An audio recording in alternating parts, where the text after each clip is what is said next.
இன்னைக்கு கூட நம்ம ஒவ்வொரு நாளும் மிஷினரியுடைய வாழ்க்கையும் அவங்க ஊழியத்தையும் பத்தி நம்ம கற்றுக்கொள்கிறோம். ಒಂದೊಂದು ದಿನವೂ ನಾವು ದೇವರ ಒಂದು ಭಕ್ತರ ಬಗ್ಗೆ ದಿನಾಲು ಧ್ಯಾನ ಮಾಡ್ತಾ ಇದ್ದೇವೆ ಮತ್ತು ಕಲಿತಾ ಇದ್ದೇವೆ. இன்னைக்கும் வேதத்துல சிறப்பா ஊழியம் செஞ்ச பவுல் அப்போஸ்தலரை குறித்து நம்ம பார்க்க போறோம். ಇವತ್ತು ಕೂಡ ಸತ್ಯವೇದದಲ್ಲಿ ತುಂಬಾ ಚಂದವಾದ ಸೇವೆ ಮಾಡಿದ ಅಪೊಸ್ತಲರ ಪೌಲ ಬಗ್ಗೆ ನೋಡ್ಲಿಕ್ಕಿದ್ದೇವೆ. அவர் ஒரு மிஷினரி ஊழியம் செய்தார். ಅವರು ಬಂದು ಒಂದು ಮಿಷನರಿಯಾಗಿ ಸೇವೆ ಮಾಡಿದರು. அவருடைய காலம் கிபி 68 அப்படின்னு சொல்லப்படுது. ಅವರು ಒಂದು ಸಮಯ ಬಂದು ಕ್ರಿಸ್ತು ಆ, பின்னாடி ಕ್ರಿಸ್ತು ಕ್ರಿಸ್ತು ಶಕ ಕ್ರಿಸ್ತು ಪೂರ್ವ 68 ಎಂಬುದಾಗಿ ಹೇಳ್ತಾ ಇದೆ. பவுல் முதல்ல அவருடைய பேர் சவுலா இருந்தது. ಫಸ್ಟ್ ಬಂದು ಅವರ ಹೆಸರು ಬಂದು ಸೌಲ್ ಆಗಿತ್ತು. அவர் இயேசு கிறிஸ்துனுடைய 12 சீஷர்ல ஒருத்தர் அல்ல. இல்ல அவரு ಅವರು ಬಂದು ಶಿಷ್ಯರಲ್ಲಿ 12 ಶಿಷ್ಯರಲ್ಲಿ ಅವರು ಶಿಷ್ಯರಾಗಿ ಅಲ್ಲ. இயேசு இந்த உலகத்துல இருந்த போது பவுல் ஒருவேளை அவரை சந்தித்திருக்கவே மாட்டாரு. ಯೇಸು ಕ್ರಿಸ್ತು ಈ ಲೋಕದಲ್ಲಿ ಇದ್ದಾಗ ಯೇಸು ಕ್ರಿಸ್ತನ ಅವರು ನೋಡಿರಕ್ಕಿಲ್ಲ. அதுக்கு பிறகு இயேசு கிறிஸ்து உயிரோட எழுந்த பிறகு இவர் என்ன பண்ணாரு, அந்த சீஷர்கள் எல்லாம் பயமுறுத்தினார். ಯೇಸು ಕ್ರಿಸ್ತು ಒಂದು ಪುನರುತ್ಥಾನ ಆದ ಮೇಲೆ ಇವರು ಶಿಷ್ಯರನ್ನು ಎದುರಿಸ್ತಾ ಇದ್ರು. சீஷர்லாம் பார்த்து பயமுறுத்தி அவங்களெல்லாம் கொலை செய்யும்படியா பிரதான ஆசாரியர்கிட்ட போய் பர்மிஷன் வாங்குறாரு. ಇವರು ಬಂದು ಶಿಷ್ಯರನ್ನೆಲ್ಲ ಕೊಲೆ ಮಾಡ್ಲಿಕ್ಕೆ ಪ್ರಧಾನ ಆಚಾರ್ಯರ ಬಳಿ ಹತ್ರ ಹೋಗಿ ಪರ್ಮಿಷನ್ ತಗೊಳ್ತಾ ಇದ್ದಾರೆ. அந்த மாதிரி ஒரு சமயத்துல அவர் போகும்போது தமஸ்குக்கு போகும்போது ஆண்டவர் அவரை சந்திக்கிறார். இயேசு கிறிஸ்து அவரை சந்திக்கிறார். ಆ ಒಂದು ಸಮಯದಲ್ಲಿ ಇವರು ಒಂದು ಪ್ರಯಾಣ ಮಾಡುವಾಗ ದಮಸ್ಕು ಎಂಬ ಸ್ಥಳದಲ್ಲಿ ಯೇಸು ಕ್ರಿಸ್ತು ಇವರನ್ನ ಸಂಧಿಸ್ತಾ ಇದ್ದಾರೆ. அவர் கேக்குறாரு, சவுலே சவுலே என்னை ஏன் துன்பப்படுத்துகிறாய் அப்படின்னு ஒரு சத்தம் மட்டும் கேக்குது. ಆ ದಾರಿಯಲ್ಲಿ ಹೋಗುವಾಗ ಒಂದು ಶಬ್ದ ಮಾತ್ರ ಕೇಳ್ತಾ ಇದೆ, ಸೌಲೆ ಸೌಲೆ ನನ್ನನ್ನು ಯಾಕೆ ಹಿಂಸೆ ಪಡಿಸ್ತೀಯ ಎಂಬುದಾಗಿ ಒಂದು ಶಬ್ದ ಮಾತ್ರ ಕೇಳ್ತಾ ಇದೆ. அப்போ அவர் சொல்றாரு, ஆண்டவரே நீர் யார் அப்படின்னு சொல்லும் போது அதுக்கு கர்த்தர் சொல்றாரு, நீ துன்பப்படுத்துகிற இயேசு நானே அப்படின்னு சொல்றாரு. ಆವಾಗ ದೇವರೇ ನೀವು ಯಾರು ಎಂಬುದಾಗಿ ಅವರು ಕೇಳುವಾಗ ನೀನು ಹಿಂಸೆ ಪಡಿಸುವ ಕ್ರಿಸ್ತನು ನಾನೇ ಎಂಬುದಾಗಿ ಹೇಳ್ತಾ ಇದ್ದಾರೆ. அப்பதான் அவர் இயேசு கிறிஸ்துவை அறிந்து கொள்றாரு. ಆವಾಗಲೇ ಇವರು ಯೇಸು ಕ್ರಿಸ್ತನನ್ನು ಅರಿತುಕೊಳ್ತಾ ಇದ್ದಾರೆ. பவுலுடைய வாழ்க்கையை நீங்க பாத்தீங்கன்னா அவர் ஒரு ஆசாரம் மிக்க ஒரு யூத குடும்பத்தை அவர் சேர்ந்திருந்தவர். ಅವರು ಬಂದು ಆಚಾರ್ಯತಕವಾದ ಒಂದು ಯಹೂದ್ಯ ಕುಟುಂಬವನ್ನು ಸೇರಿದವರು. நீங்க இத பிலிப்பியர் 3ஆம் அதிகாரம் 4ல இருந்து 6 வசனம் படிச்சீங்கன்னா அவரை பத்தி போடப்பட்டிருக்குது. ನೀವು ಬಂದು ಸತ್ಯವೇದದಲ್ಲಿ ಫಿಲಿಪಿಯರ್ ಪತ್ರಿಕೆಯಲ್ಲಿ 3ನೇ ಅಧ್ಯಾಯ 4ರಿಂದ 6 ವಚನ ಓದಿದ್ರೆ ಅದರಲ್ಲಿ ಬರೆಯಲ್ಪಟ್ಟಿದೆ. இயேசு கிறிஸ்துனுடைய சுவிசேஷம் பரவ ஆரம்பித்த போது பவுல் விசுவாசிகளை கடுமையா உபத்திரவப்படுத்த ஆரம்பித்தார். ಯೇಸು ಕ್ರಿಸ್ತನ ಒಂದು ಸೇವೆ ಪ್ರಸ್ತಾವ ಆಗುವಾಗ ಅನೇಕ ಜನರಿಗೆ ಅದು ಸೇರುವಾಗ ಪೌಲನ್ನು ಒಂದು ವಿಶ್ವಾಸಿகளை ಹಿಂಸೆ ಪಡಿಸ್ತಾ ಇದ್ದಾರೆ. அந்த நேரத்துலதான் ஆண்டவர் சந்திக்கிறாரு. இவரு இயேசு கிறிஸ்துவை ஏற்றுக்கொண்டு மனம் திரும்பி பவுலாக மாறுறாரு. ಆ ಒಂದು ಸಂದರ್ಭದಲ್ಲಿಯೇ ಯೇಸು ಕ್ರಿಸ್ತನ್ ಇವರನ್ನ ಸಂಧಿಸ್ತಾರೆ. ಆವಾಗ ಯೇಸು ಕ್ರಿಸ್ತನ ಇವರು ನಂಬಿ ಇವರು ಸೌಲಾಗಿರೋರು ಪೌಲಾಗಿ ಮಾರ್ಪಡ್ತಾರೆ.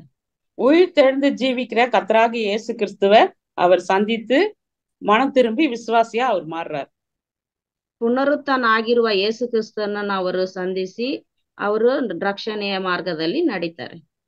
இத நீங்க அப்போஸ்தலர் 9ஆம் அதிகாரம் 3ல இருந்து 10 வசனம் வரைக்கும் நீங்க படிச்சீங்கன்னா உங்களுக்கு அதுல போடப்பட்டிருக்கு.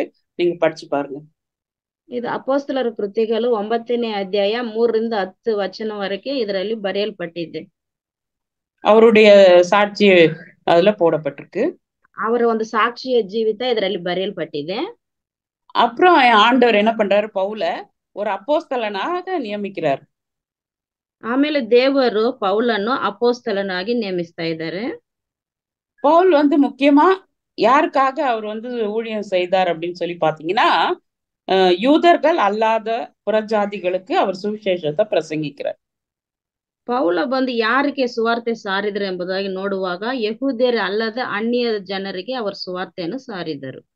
அதுக்காகவே ஆண்டவர் வந்து அவரை தெரிந்து கொண்டார் அப்படின்னு சொல்லி இந்த வசனங்களை படிக்கும் போது நமக்கு புரிந்து கொள்ள முடியுது. ಅದಕ್ಕಾಗಿಯೇ ದೇವರು ಅವರನ್ನು ತಿಳ್ಕೊಂಡಾರೆ ಎಂಬುದಾಗಿ ಈ ವಾಕ್ಯಗಳನ್ನು ನಾವು ಓದುವಾಗ ನಮಗೆ ಗೊತ್ತಾಗ್ತಾವೆ. இன்னும் நீங்க பவுலனுடைய வாழ்க்கை ஊழியம் பற்றி படிக்கணும்னா அப்போஸ்தலர் 9ஆம் அதிகாரம் ஃபுல்லா நீங்க படிச்சீங்கன்னா அவருடைய வாழ்க்கையை பத்தி அதுல போடப்பட்டிருக்கு. ಅಪೋಸ್ತಲರ್ ಪೌಲನ ಒಂದು ಜೀವಿತವನ್ನು ನೀವು ತಿಳ್ಕೋಬೇಕಾದ್ರೆ ಅಪೋಸ್ತಲರ್ ಕೃತ್ಯಗಳು 9ನೇ ಅಧ್ಯಾಯ ಪೂರ್ತಿಯಾಗಿ ನೀವು ಓದುವಾಗ ನಿಮಗೆ ಅದ ತಿಳಿಪಡಿಸ್ತಾವೆ. இன்னும் நீங்க பவுலுடைய வாழ்க்கையில நம்ம பார்த்தோம்னா அவர் வந்து 3 மிஷினரி பயணங்களை அவர் மேற்கொண்டார். ಇನ್ನು ಪೌಲನ ಒಂದು ಜೀವಿತದಲ್ಲಿ ಅವರ ಒಂದು ಮಿಷನರಿ ಸೇವೆ 3 ಪ್ರಯಾಣವನ್ನು ನಾವು ನೋಡ್ಲಿಕ್ಕಿದ್ದೇವೆ. அந்த சமயத்துல அவர் வந்து எபேசு, பிலிப்பி, தெசலோனிக்கே, கொருந்து சபைகளை அவர் வந்து நிறுவுறார். ಎಪೇಸಿಯ ಮತ್ತು பிலிப்ப, தெசலோனிக்கே, கொரிந்திய சபைಗಳನ್ನು அவர் ನಿರ್ಮಾಣ ಮಾಡ್ತಾರೆ. அந்த மிஷினரி ஊழியம் போகும்போது அங்கங்க ஆண்டவருடைய சுவிசேஷத்தை சொல்லி அந்த இந்த சொல்லப்பட்ட இந்த ஊர்களெல்லாம் ஒரு பெரிய சபையா அவர் வந்து உண்டாக்குறத பாக்குறோம். ಈ ಒಂದು ಸಭೆಗಳಿಗೆ ಹೋಗಿ ಅವರ ಸುವಾರ್ತೆಯನ್ನು ಸಾರಿ ಈ ಒಂದು ಪಟ್ಟಣಗಳಿರುವ ಸಭೆಗಳನ್ನ ಅವರು ಒಂದು ಸ್ಥಾಪನೆ ಮಾಡ್ತಾರೆ. அது மட்டும் இல்லாம இப்ப இருக்கிற அந்த கிரீஸ் அப்புறம் இப்ப இருக்கிற துருக்கி அப்படின்ற அந்த முக்கிய நகரங்கள்ல கூட அவர் திருச்சபைய ஸ்தாபிக்கிறார். ಈಗಿರುವ ಗ್ರೀಸ್ ಮತ್ತು ತುರ್ಕಿ ಎಂಬ ಪಟ್ಟಣಗಳಲ್ಲಿ ಕೂಡ ಅವರು ಸುವಾರ್ತೆಯನ್ನು ಸಾರಿ ಅಲ್ಲಿ ಸಭೆಯನ್ನು ಸ್ಥಾಪನೆ ಮಾಡ್ತಾ ಇದ್ದಾರೆ. அது மட்டும் இல்லாம அவர் வந்து இன்னும் வேற மற்றவங்க வந்து நிறுவன சபைகள் கூட இருந்துச்சு. அந்த சபைகள்லயும் போய் ஜனங்களுக்கு வந்து புத்தி சொன்னாரு, அவங்களுக்கு உற்சாகம் ஊட்டினாரு அப்படின்னு சொல்லி நம்ம வாசிக்கிறோம். ಮತ್ತು ಬೇರೆಯವರು ಕಟ್ಟಿದ ಸಭೆಗಳಲ್ಲಿ ಕೂಡ ಇವರು ಹೋಗಿ ಅಲ್ಲಿ ಅನೇಕ ಜನರಿಗೆ ಬುದ್ಧಿವಾದ ಹೇಳಿ ಅವರಿಗೆ ಸುವಾರ್ತೆ ಸಾರಿ ಅವರನ್ನು ಬಲಪಡಿಸೋದನ್ನು ನಾವು ನೋಡುತ್ತೇವೆ. நிறைய நிருபங்களை கூட அவர் எழுதி இருக்கிறாரு. அதை பத்தி நம்ம புதிய ஏற்பாட்டுல படிக்கிறோம். ಅವರು ಅನೇಕ ಪತ್ರಿಕೆಗಳನ್ನು ಕೂಡ ಬರೆದಿದ್ದಾರೆ, ಅದನ್ನ ನಾವು ಹೊಸ ಒಡಂಬಡಿಕೆಯಲ್ಲಿ ನೋಡುತ್ತೇವೆ. ரோமாபுரி, கொலோசே அப்படின்னு சொல்லி பல பட்டணங்கள்ல கூட அவர் போய் பவுல் வந்து அவங்களுக்குலாம் லெட்டர் எழுதி நிருபங்களை எழுதி அனுப்புறாரு. ರೋಮಾಪುರದವರಿಗೆ ಮತ್ತು ಕೊಲೋಸಿಯವರಿಗೆ ಈ ಒಂದು ಪಟ್ಟಣಗಳಿಗೆ ಪತ್ರವನ್ನು ಬರೆದು ಅವರು ಕಳಿಸೋದನ್ನು ನಾವು ನೋಡುತ್ತೇವೆ. அது மட்டும் இல்லாம தீமோத்தேயு, 1 தீமோத்தேயு, 2 தீமோத்தேயு, தீத்து, பிலமோன் அப்படின்னு சொல்லி அவங்களுக்குலாம் தனிப்பட்ட விதத்துல கூட கடிதங்களை எழுதுறாரு. ಮತ್ತು 1 ತೀಮೋಥೆ, 2 ತೀಮೋಥೆ, ತೀತು, ಪಿಲೋಮನ್ ಇವರಿಗೆಲ್ಲ ಕೂಡ ವೈಯಕ್ತಿಕವಾಗಿ ಅನೇಕ ಪತ್ರಗಳನ್ನು ಬರೆದು ಕಳಿಸೋದನ್ನು ಕೂಡ ನಾವು ನೋಡುತ್ತೇವೆ. இந்த எல்லா லெட்டருங்களும் வந்து புதிய ஏற்பாட்டுல சேர்த்து கொள்ளப்பட்டிருக்கு. ಈ ಎಲ್ಲ ಪತ್ರಿಕೆಯನ್ನು ಹೊಸ ಒಡಂಬಡಿಕೆಯಲ್ಲಿ ಸೇರಿಸಲ್ಪಟ್ಟಿದೆ. அதாவது கிறிஸ்தவ வாழ்க்கையில அவங்களுக்கு மட்டும் இல்லாம கிறிஸ்தவ வாழ்க்கையில இன்னைக்கு நம்ம எப்படி எப்படியெல்லாம் ஜீவிக்கணும், கிறிஸ்தவ வாழ்க்கையில நம்ம எப்படி நடக்கணும்னு சொல்லி அந்த அந்த நிருபங்களெல்லாம் படிக்கும் போது நமக்கு வழிகாட்டியா இருக்கு. ನಾವು ಕ್ರಿಸ್ತನಲ್ಲಿ ಯಾವ ರೀತಿ ಜೀವಿಸಬೇಕು, ಬೆಳಿಬೇಕು ಎಂಬುದಾಗಿ ಆ ಪತ್ರವನ್ನ ನಾವು ಓದುವಾಗ ನಮಗೆ ಗೊತ್ತಾಗ್ತಾವ. எப்படி கிறிஸ்தவங்களா நம்ம வாழணும்னு சொல்லி அது நமக்கு வழிகாட்டுகிறது. ಯಾವ ರೀತಿ ಕ್ರಿಸ್ತನಾಗಿ ನಾವು ಜೀವಿಸಬೇಕು ಎಂಬುದಾಗಿ ಅದು ನಮಗೆ ದಾರಿ ತೋರಿಸ್ತಾವ. நீங்க பவுலுடைய கடிதங்களை பாத்தீங்கன்னா அது வந்து மத்தேயு, மார்க்கு, லூக்கா, யோவான் போன்ற சுவிசேஷத்துக்கு முன்பதாகவே அவர் வந்து இதெல்லாம் எழுதப்படுறதுக்கு முன்பதாகவே அவர் நிருபங்களை எழுதினாரு அப்படின்னு சொல்லி சொல்லப்பட்டிருக்கு. ನೀವು ಹೊಸ ಒಡಂಬಡಿಕೆಯಲ್ಲಿ ಮತ್ತೇಯು, ಮಾರ್ಕ್, ಲೂಕ, ಯೋಹಾನ್ ಈ ಒಂದು ಸುವಾರ್ತೆಯನ್ನು ಬರೆಯುವಾಗಲೇ ಅದಕ್ಕೆ ಮುಂಚೆ ಈ ಪತ್ರವೆಲ್ಲ ಬರೆಯಲ್ಪಟ್ಟಿದೆ ಎಂಬುದಾಗಿ ತಿಳಿಪಡಿಸ್ತಾ ಇದೆ. அப்புறம் அவர் 3 மிஷினரி பயணங்களை முடித்துட்டு 4வது மிஷினரி பயணத்துக்கு போகணும் அப்படின்னு சொல்லி அவர் வந்து ஆசைப்பட்டுட்டு இருந்தாரு. அது எங்க போகணும்னா ரோமாபுரிக்கும் ஸ்பானியா தேசத்துக்கும் போகணும் அப்படின்னு சொல்லி அவரு விரும்பினாரு. ಅವರು ಬಂದು ಈ ಒಂದು ಸುವಾರ್ತೆ ಸೇವೆಯಲ್ಲಿ ಅವರು ಪ್ರಯಾಣ ಮಾಡಬೇಕು. 3 ಪ್ರಯಾಣ ಮುಗಿದ ಮೇಲೆ 4ನೇ ಪ್ರಯಾಣ ಮಾಡ್ಲಿಕ್ಕಿದ್ದಾರೆ. ಅದು ರೋಮಾಪುರಿ ಮತ್ತು ಪಾಣಿ ಎಂಬ ಸ್ಥಳಕ್ಕೆ ಹೋಗ್ಲಿಕ್ಕೆ ಸಿದ್ಧವಾಗಿದ್ರು. ஆனா பவுலனுடைய இந்த திட்டம் வந்து நிறைவேற்ற முடியல. ಆದ್ರೆ ಈ ಪೌಲಿನ ಒಂದು ಪ್ರಯಾಣ ನೆರವೇರಿಸಲಿಕ್ಕೆ ಆಗ್ಲಿಲ್ಲ. என்ன காரணம் அப்படின்னு சொல்லி பாத்தீங்கன்னா அவர் எருசலேம்லயே அவர் இயேசு கிறிஸ்துவனுடைய சுவிசேஷத்தை சொன்னார் அப்படின்னு சொல்லி அவரை வந்து அரெஸ்ட் பண்ணிட்டாங்க.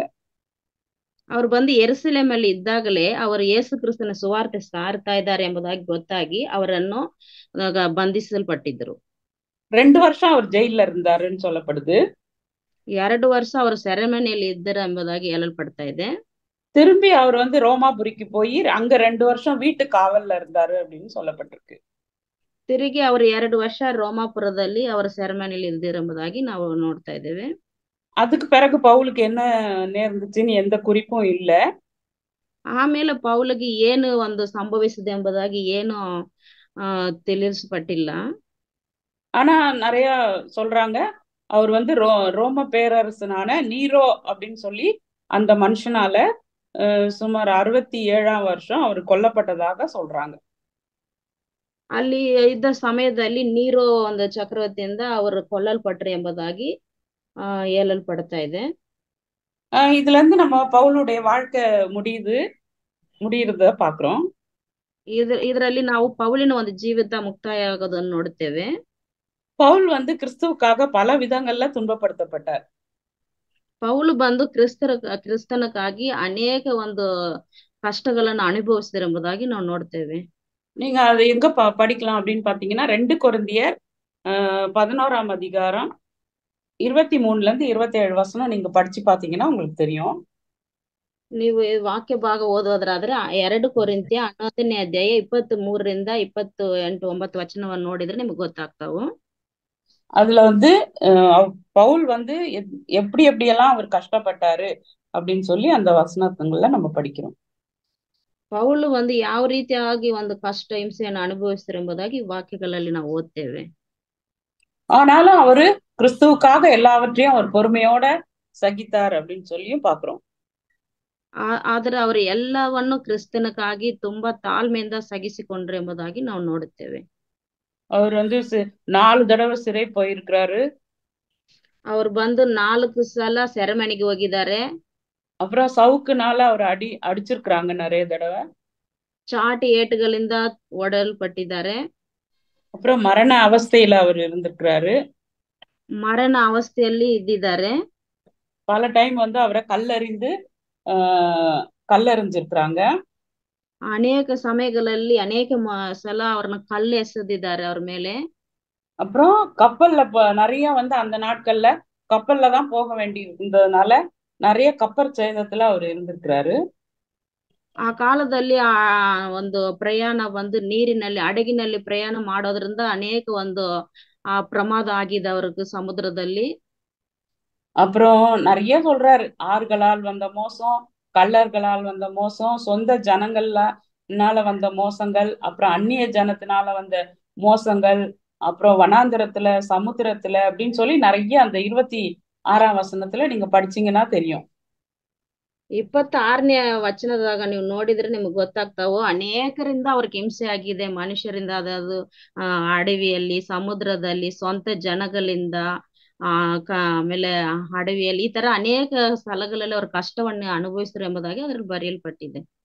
அப்புறம் நிறைய நேரம் கண்ணு முழிச்சுட்டே இருக்கிறது, பசியில தாகத்துல உபவாசத்துல குளிர்ல நிர்வாணத்துல இருந்தேன் அப்படின்னு சொல்லி சொல்றார். ಅನೇಕ ಸಲ ಅವ್ರಿಗೆ ನಿದ್ದೆ ಇಲ್ಲ, ಊಟ ಇಲ್ಲ, ಬಟ್ಟೆ ಇಲ್ಲ, ನಿರ್ವಾಣವಾಗಿದ್ದೇನೆ, ಆಮೇಲೆ ಅನೇಕ ಕಷ್ಟಗಳನ್ನು ಅನುಭವಿಸಿದೆಂಬುದಾಗಿ ಬರೆದಿದೆ ಅದರಲ್ಲಿ. ஆனா கூட அது வெளிப்பிரகாரமான பாடுகள் இது. அது மட்டும் இல்லாம அவருக்கு மனசுல வேற கவலை இருந்துச்சு. ಇದೆಲ್ಲ ಅವ್ರಿಗೆ ತುಂಬಾ ಕಷ್ಟಗಳು ಅವರ ಒಂದು ಜೀವಿತದಲ್ಲಿ, ಅದರ ಮನಸ್ಸಿನಲ್ಲಿ ಕೂಡ ಅವ್ರಿಗೆ ಅನೇಕ ಕಷ್ಟಗಳಿತ್ತು. அது என்ன கஷ்டம்னா கள்ள அப்போஸ்தலர்களால இவர் போய் சுவிசேஷம் சொல்வாரு, மற்றவங்க போய் வேற மாதிரி அதை மாத்தி சொல்லி அந்த விசுவாசிகள் எல்லாம் வழி தவற பண்ணிடுறாங்க. அப்படிப்பட்ட ஒரு சூழ்நிலை இருந்துச்சு. அப்புறம் வந்து நீங்க பாத்தீங்கன்னா அதனால எல்லா சபைகளை பத்தியும் அவருக்கு கவலை இருந்தது. ಈ ಸಭೆಗಳಲ್ಲಿ ಹೋಗಿ ಇವ ಸುವಾರ್ತೆ ಸಾರಿ ಬಂದಾಗ ಕಳ್ಳ ಉಪದೇಶ ಮಾಡೋರು ಅವರು ಹೋಗಿ ಅದನ್ನ ಕೆಡ್ಸ್ಬಿಡೋರು. ಇದು ಅವ್ರಿಗೆ ಬಹಳ ನೋವಾಗ್ತಾ ಇತ್ತು. இது பத்தி அவர் ரொம்ப கவலைப்பட்டாரு.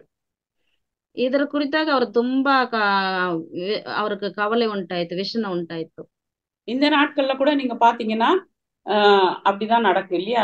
ஒரு சபை நடந்துட்டு இருக்கும்போது இன்னும் வேற சுவிசேஷத்தை வந்து மற்றவங்க வந்து சொல்லி விசுவாசிகள் எல்லாம் வழி தவற பண்றதை இந்த காலத்துல கூட நம்ம பாக்குறோம்.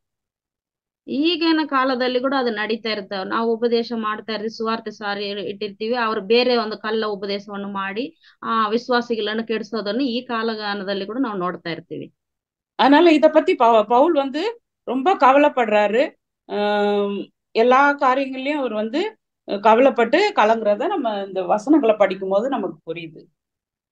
ಇದ್ರ ಸಲುವಾಗಿ ಪೌಲ ಬಂದು ತುಂಬಾ ಯೋಚನೆ ಮಾಡೋದು, ಚಿಂತೆಗೆ ಒಳಗಾಗೋದು, ಈ ರೀತಿ ಮಾಡ್ತಾರಲ್ಲ ಎಂಬುದಾಗಿ ಅವ್ರು ಬಹಳ ಚಿಂತೆ ಆಗಿದ್ರು. அப்புறம் அது மட்டும் இல்லாம அவருடைய சரீரத்திலயும் நிறைய பாடுகள் இருந்துச்சு. ஏன்னா ஒரு தடவை சொல்றாரு, என்னுடைய சரீரத்துல ஒரு முள் கொடுக்கப்பட்டிருக்குது, அதை நீக்கும்படியா நான் 3 தடவை ஜெபம் பண்ணேன், ஆண்டவர் வந்து என் கிருபை உனக்கு போதும் அப்படின்னு சொல்லி சொன்னாரு அப்படின்னும் நம்ம வாசிக்கிறோம். ಈ ಪೌಲಕ್ಕೆ ಒಂದು ಶರೀರ ರೀತಿಯಾದ ಕೂಡ ಅನೇಕ ತೊಂದರೆಗಳು, ವ್ಯಾಧಿ ಇತ್ತು. ಅವ್ರಿಗೆ 3 ಸಲ ದೇವ್ರ ಹತ್ರ ಪ್ರಾರ್ಥನೆ ಮಾಡ್ತಾರೆ. ಅವ್ರಿಗೆ ಒಂದು ಮುಳ್ಳು ಕೊಡಲ್ಪಟ್ಟಿದೆ. ಆದ್ರಿಂದ ದೇವ್ರ ಹತ್ರ ಪ್ರಾರ್ಥನೆ ಮಾಡುವಾಗ ದೇವರು ನನ್ನ ಕೃಪೆ ನಿನಗೆ ಸಾಕು ಎಂಬುದಾಗಿ ಹೇಳ್ತಾರೆ ದೇವರು. இப்படி எல்லா விதத்திலயும் அவர் நெருக்கப்பட்டும் எவ்வளோ பாடுகளை அனுபவித்தும் கூட அவர் வந்து சொல்றாரு, கிறிஸ்துவின் அன்பை விட்டு என்னை பிரிப்பவன் யார் அப்படின்னு சொல்லி தைரியமா சொல்றாரு. ಇಷ್ಟು ಕಷ್ಟ, ಹಿಂಸೆ, ನೋವು ಇದ್ರು ಸದಾ ಅವ್ರು ಬಂದು ಹೇಳ್ತಾರೆ, ನನ್ನನ್ನ ಕ್ರಿಸ್ತನ ಪ್ರೀತಿಯಿಂದ ನನ್ನನ್ನು ಅಗಲಿಸುವರು ಯಾರು ಎಂಬುದಾಗಿ ಪೌಲ ಹೇಳ್ತಾರೆ. என்னை வந்து ஆண்டவருடைய அன்புல இருந்து இந்த மாதிரி கஷ்டங்களும் பிரச்சனைகளும் எதுவுமே என்னை பிரிக்க முடியாது அப்படின்னு சொல்லி தைரியமா சொல்றத நம்ம பாக்குறோம். ಪೌಲು ಬಂದು ಈ ತರ ಕಷ್ಟಗಳು, ಹಿಂಸೆಗಳು ಇದ್ದರೂ ಸದಾ ನನ್ನ ಕ್ರಿಸ್ತನ ಪ್ರೀತಿಯಿಂದ ನನ್ನನ್ನು ಅಗಲಿಸಲಿಕ್ಕೆ ಸಾಧ್ಯವಿಲ್ಲ ಎಂಬುದಾಗಿ ಧೈರ್ಯವಾಗಿ ಹೇಳ್ತಾ ಇದ್ದಾರೆ. நீங்க 1 கொரிந்தியர் 15ஆம் அதிகாரம் 10ஆம் வசனத்துல நீங்க பாத்தீங்கன்னா, நான் எல்லாரிலும் அதிகமா பிரயாசப்பட்டேன் அப்படின்னு சொல்லிட்டு கூடவே சொல்றாரு, நான் அல்ல, என்னுடன் இருக்கிற தேவ கிருபையே அப்படி செஞ்சுச்சு அப்படின்னு சொல்லி சொல்றாரு. 1 ಕೊರಿಂಥ್ಯ 15ನೇ ಅಧ್ಯಾಯ ಮತ್ತು 10ನೇ ವಚನದಲ್ಲಿ ನೀವು ನೋಡುವುದಾದರೆ, ಪ್ರಯಾಸ ಪಟ್ಟಿದ್ದು, ಕಷ್ಟಪಟ್ಟಿದ್ದು ನಾನಲ್ಲ, ನನ್ನಲ್ಲಿರುವ ಕ್ರಿಸ್ತನೇ ಎಂಬುದಾಗಿ ಹೇಳ್ತಾರೆ. தேவ கிருபையே என்னை வந்து ஆண்டவர் என் கூட இருந்த அவருடைய கிருபை தான் வந்து என்ன எனக்கு அப்படி செய்ய பலன் கொடுத்தது அப்படின்னு சொல்லி சொல்றாரு. ದೇವರ ಕೃಪೆಯೇ ಇದು ಎಲ್ಲ ಮಾಡ್ಲಿಕ್ಕೆ ನನಗೆ ಸಹಾಯವಾಯಿತು ಎಂಬುದಾಗಿ ಅವರು ಹೇಳ್ತಾ ಇದ್ದಾರೆ. நாமும் பவுலை போலவே தேவன் நமக்காக என்னென்ன என்னென்ன காரியங்களெல்லாம் செய்து நம்ம அப்படின்னு சொல்றதை விட நம்ம சொல்லணும், ஆண்டவரே உங்களுடைய கிருபை தான் என்னை தாங்குது ஒவ்வொரு நாளும் அப்படின்னு சொல்லி நம்ம சொல்றதுக்கு சொல்லணும் நம்முடைய வாழ்க்கையில. ನಾವು ಮಾಡುವ ಕೆಲಸ ಕಾರ್ಯದಲ್ಲಿ ಕೂಡ ನಾವೇ ಮಾಡಿದ್ದು ಎಂಬುದಕ್ಕಿಂತ ದೇವರೇ ನನ್ನ ಜೊತೆ ಇದ್ದು ಮಾಡಿದರು, ದೇವರ ಕೃಪೆ ಇತ್ತು ಎಂಬುದಾಗಿ ನಾವು ಕೂಡ ಹೇಳ್ಬೇಕು. பவுல் வந்து பலவீனம், நிந்த, நெருக்கங்கள், துன்பங்கள் இவற்றை சகிப்பது மட்டும் இல்லாம இதுல பிரியப்படுகிறேன் அப்படின்னு சொல்லி கூட நம்ம வாசிக்கிறோம் பைபிள்ல. ಪೌಲು ಬಂದು ಈ ಒಂದು ಹಿಂಸೆ, ಕಷ್ಟ, ನೋವು ಇದು ಎಲ್ಲದಕ್ಕಿಂತ ನಾವು ಇದನ್ನು ನಾನು ಪ್ರೀತಿಯಿಂದ ಮಾಡ್ತೇನೆ ಎಂಬುದಾಗಿ ಪೌಲ್ ಅವರು ಹೇಳ್ತಾ ಇದ್ದಾರೆ.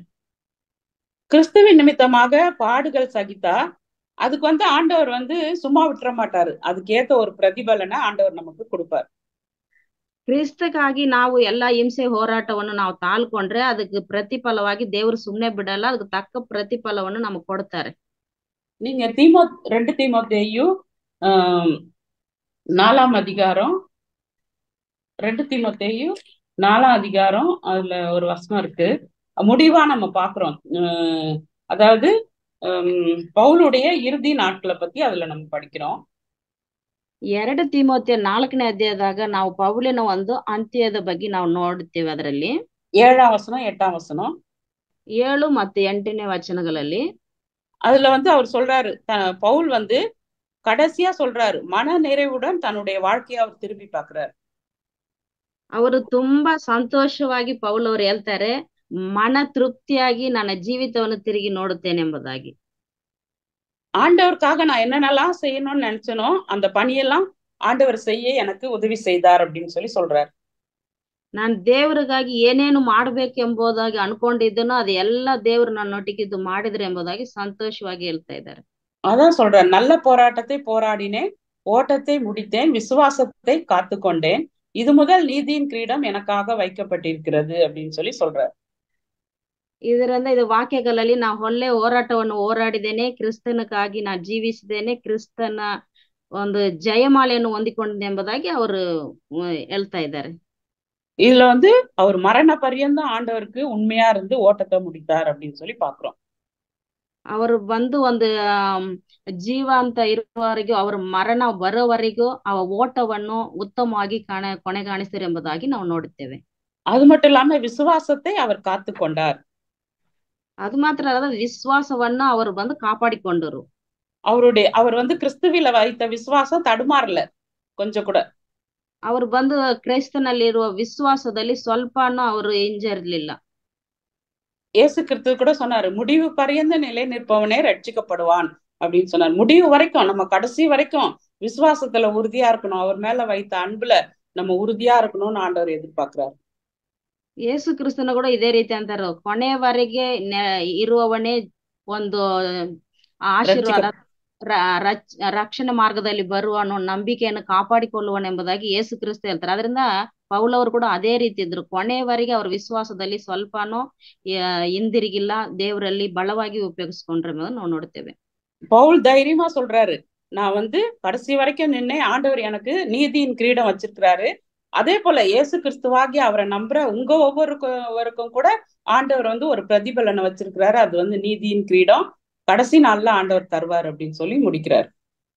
ಪೌಲು ಕೂಡ ಹೇಳ್ತಾರೆ, ನಾನು ವಿಶ್ವಾಸದಲ್ಲಿ ಇದ್ದಿದ್ದಕ್ಕೆ ದೇವರು ನನಗೆ ನೀತಿಯ ಕಿರೀಟ ಇಟ್ಟಿದ್ದಾರೆ ಎಂಬುದಾಗಿ. ಅದೇ ತರ ನಾವು ಕೂಡ ಈಗ ನಾವು ದೇವರಿಗಾಗಿ ಪ್ರಯಾಸ ಪಡುವ ನಮಗಾಗಿ ದೇವರು ಒಂದು ಪ್ರತಿಫಲ ಇಟ್ಟಿದ್ದಾರೆ. அதனால இதுல இருந்து நம்ம 2 காரியம் தெரிஞ்சுக்கிறோம். ஒண்ணு, பவுல் சவுலா இருந்த பவுல இப்ப சவுலா இருந்தவரை ஆண்டவர் பவுலா மாற்றினாரு. அதனால யார் எந்த சூழ்நிலையில இருந்தாலும் அவங்கள ரட்சிக்க ஆண்டவரால முடியும். ಇದರಲ್ಲಿ ನಾವು 2 ಕಾರ್ಯ ತಿಳ್ಕೊಂತೀವಿ. ಒಂದನೇದು ಸೌಲಾಗಿದ್ದ ಪೌಲು ದೇವರನ್ನು ತಿಳ್ಕೊಂಡು ರಕ್ಷಣಾ ಮಾರ್ಗದಲ್ಲಿ ಬಂದರು. யாரையும் ஆண்டவர் மாற்ற முடியும். ದೇವರು ಎಲ್ಲರನ್ನು ಬದಲಾವಣೆ ಮಾಡಿಸ್ಲಿಕ್ಕೆ ಸಾಧ್ಯ. எவ்வளோ பொல்லாத வழியில இருந்தா கூட பொல்லாத வழியில போயிட்டு இருந்தா கூட அவங்கள கூட ரட்சிக்க ஆண்டவரால முடியும். ಎಂತ ಅವರು ಒಂದು ಕೆಟ್ಟ ಜೀವಿತದಲ್ಲಿ ಜೀವಿಸಿದರೂ ದೇವರು ಅವರನ್ನು ರಕ್ಷಣಾ ಮಾರ್ಗದಲ್ಲಿ ತರಲಿಕ್ಕೆ ಸಾಧ್ಯ.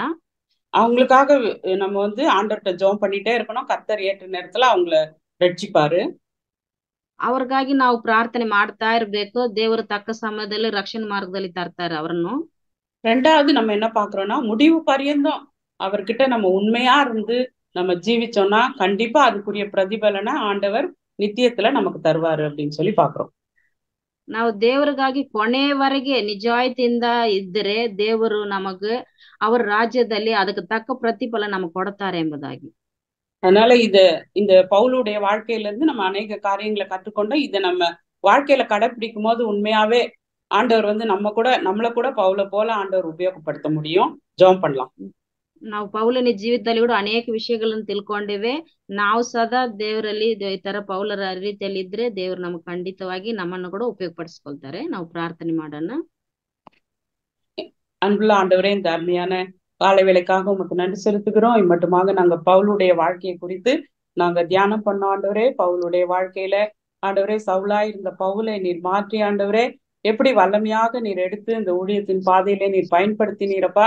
ஆண்டவரே, அதே போல எங்களுடைய வாழ்க்கையிலும் கூட கர்த்தாவே பவுலை போல ஆண்டவரே நாங்களும் கூட ஆண்டவரே உங்களுடைய ஊழியத்தை நாங்கள் ஆண்டவரே உண்மை உத்தமமாய் செய்ய எங்களை ஒவ்வொருவருக்கும் நீர் கிருபை தாரும். விசேஷமாய் பவுலுடைய வாழ்க்கையில எத்தனையோ துன்பங்களை அனுபவித்தாலும் கூட கர்த்தாவே உமக்காக அவர் எல்லாவற்றையும் பொறுமையாக சகித்தார். அது மாத்திரம் இல்ல, அந்த பாடுகளில் எல்லாம் அவர் பிரியமா இருந்து கர்த்தாவே உமக்காக தன்னுடைய வாழ்க்கையே அர்ப்பணித்தது போல கர்த்தாவே நாங்களும் கூட எங்களுடைய ஆண்டவரே இந்த கிறிஸ்தவ வாழ்க்கையில கர்த்தாவே நாங்களும் எங்களுடைய வாழ்க்கையில அப்பா உமக்காக எங்களுடைய ஜீவனையும் பாராமல் நாங்கள் உமக்காக அர்ப்பணித்து ஆண்டவரே இந்த ஊழியத்தை உண்மை உத்தமமாக செய்ய ஆண்டவரே நீர் எங்களுக்கு கிருபை தாரும் அப்பா. ஆண்டவரே பவுல் சொன்னது போல ஆண்டவரே என்னுடைய பலவீனத்திலே உம்முடைய பலன் பூரணமாய் விளங்கட்டும், என் கிருபை உனக்கு போதும்னு சொன்னது போல கர்த்தாவே ஆண்டவரே இந்த நாளிலும் கூட நாங்கள் செய்கிறதான இந்த ஊழியத்திலே கர்த்தாவே ஒவ்வொரு நாளும் உங்களுடைய கிருபை எங்களை தாங்கி வழிநடத்தும்படியா ஜெபிக்கிறோம். ஆண்டவரே பலத்தினாலும் அல்ல, பராக்கிரமத்தினாலும் அல்ல, கர்த்தருடைய ஆவியினாலே ஆகும்னு சொன்னது போல ஆண்டவரே ஆவியானவர் எங்க கூட இருந்து எங்களை பலப்படுத்தும். பவுலை பலப்படுத்தினது போல ஒவ்வொரு நாளும் நீர் எங்களை பலப்படுத்தும்படியா ஜெபிக்கிறோம். ஆண்டவரே இதெல்லாம் பார்க்கும்போது பவுலுடைய வாழ்க்கையில ஆண்டவரே அவர் சொன்னார், ஆண்டவரே நல்ல போராட்டத்தை போராடினேன், விசுவாசத்தை காத்து கொண்டேன், அப்படின்னு சொல்லி சொன்னது போல ஆண்டவரே நாங்களும் எங்களுடைய வாழ்க்கையில ஆண்டவரே விசுவாசத்தை ஒவ்வொரு நாளும் காத்துக்கொள்ள முடிவு பரியந்தம் உண்மையிலே நிலை நிற்க சாட்சியாக இருக்க ஆண்டவரே நீர் எங்களுக்கு கிருபை செய்யும் ஆண்டவரே. அது மாத்திரம் இல்ல, எங்களுக்காக ஒரு நீதியின் கிரீடம் வைக்கப்பட்டிருக்கிறது என்ற ஆண்டவரே அந்த ஒரு பிரதிபலனை நாங்கள் எதிர்பார்த்து ஆண்டவரே ஒவ்வொரு நாளும் உமக்குள்ளே பலன் கொள்ள ஆண்டவரே உண்மை முழு இருதயத்தோடு உண்மை சேவிக்க நீர் எங்களுக்கு கிருபை தரும்படியா ஜெபிக்கிறோம். என்னோடு கூட ஜெபிக்கிற ஒவ்வொரு சகோதர சகோதரிகளையும் கத்த நீர் ஆசீர்வதிக்கும்படியா ஜெபிக்கிறோம். எந்த இடத்துல இருந்தாலும் கத்தாவே முடிவு வரைக்கும் உமக்கு சாட்சியாக ஜீவித்து ஆண்டவரே உம்முடைய ராஜ்யத்திலே பங்கு பெற நீர் கிருபை செய்யும்படியா ஜெபிக்கிறோம். ஆசீர்வதியும் ஆண்டவரே நீரே பொறுப்பெடுத்து வழிநடத்தும். எல்லா துதி கன மகிமையா உமக்கு ஒருவருக்கே செலுத்துகிறேன். இயேசு கிறிஸ்துவின் நாமத்தில் ஜெபிக்கிறேன் நல்ல பிதாவே, ஆமென். ஆமென்.